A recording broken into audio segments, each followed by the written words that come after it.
Buenas noches, mi nombre es Luis Felipe Thompson Montero, curso la carrera en Derecho, mi matrícula es AL056493, vivo en Tecámac, Estado de México. Este video es de la materia de amparo. ¿De qué crees que surge la necesidad de establecer leyes que protejan los derechos humanos de las personas? Los derechos humanos, tal y como los conocemos hoy, nacen como reacción ante las barbaridades que vivió la humanidad durante la primera mitad del siglo XX. El contexto histórico en el que nace la Declaración Universal de los Derechos Humanos en 1948 es precisamente el del horror ante las dimensiones, crueldad y aberración del Holocausto nazi, que afectó principalmente a personas de la religión judía, pero que también tuvo entre sus víctimas a otros colectivos. Es precisamente como reacción a estos hechos que la comunidad internacional de la época, es decir, la anterior a los procesos de descolonización, se dotó de la Declaración Universal de los Derechos Humanos y puso las bases para el posterior desarrollo de todo el cuerpo jurídico del derecho internacional de los derechos humanos. El amparo vino a revolucionar las leyes de apoyo a los derechos humanos. ¿Por qué? El juicio de amparo, como institución jurídica y política, se concibió precisamente para proteger, incluso por encima de otros ordenamientos jurídicos, los derechos de las personas frente a los actos de autoridad abusivos que lo lesionara.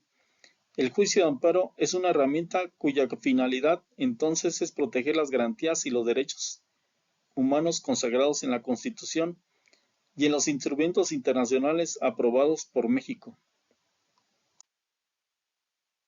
¿Consideras que la jurisprudencia que se tiene en los casos de violencia contra la mujer en tu estado cumple con lo que se establece? ¿Por qué? La impunidad de estas violaciones de derechos perpetúa la aceptación social del fenómeno de la violencia contra las mujeres, el sentimiento y la sensación de inseguridad en las mujeres, así como una persistente desconfianza de estas en el sistema de administración de la justicia. Estas deficiencias se traducen en un número aún ínfimo de juicios orales y sentencias condenatorias que no corresponden a la prevalecencia del problema. ¿Cuál es la importancia de conocer específicamente en qué consisten los amparos indirectos y los de modalidad directa? ¿Afectaría no elegir el correcto en su caso? ¿Por qué? Es imprescindible determinar la naturaleza del acto de autoridad que se vaya a combatir, con la finalidad de que el resultado del juicio sea exitoso y por sobre todas las cosas, evitar que desde un inicio la demanda vaya a ser desechada o sobreseída. Para ello es necesario conocer las principales características de dicho medio de defensa. Los artículos 103 y 107 son los que señalan las condiciones bajo las que procede un juicio de amparo.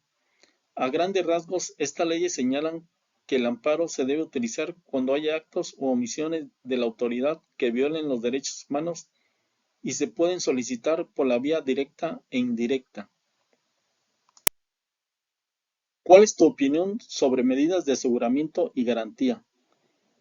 Es aquella detención que puede solicitar la Fiscalía en contra del enjuiciado para que se proteja a la víctima y al proceso, es decir, que la víctima no vaya a quedar expuesta para poder ser agredida o se ponga en peligro su vida y la de su familia. En el caso del proceso, se solicitan estas medidas para que el procesado comparezca cada vez que se le sea solicitado, que no se vayan a desaparecer pruebas o sustentos referentes al proceso. ¿Cuál consideras que es la medida más segura para llevar un caso de impugnación y el resultado sea justo? En los medios de impugnación se hace necesario recordar que el proceso no se desarrolla de forma arbitraria o desordenada, sino con sujeción a normas permisivas o prohibitivas que establecen las facultades y las cargas que a cada uno corresponden.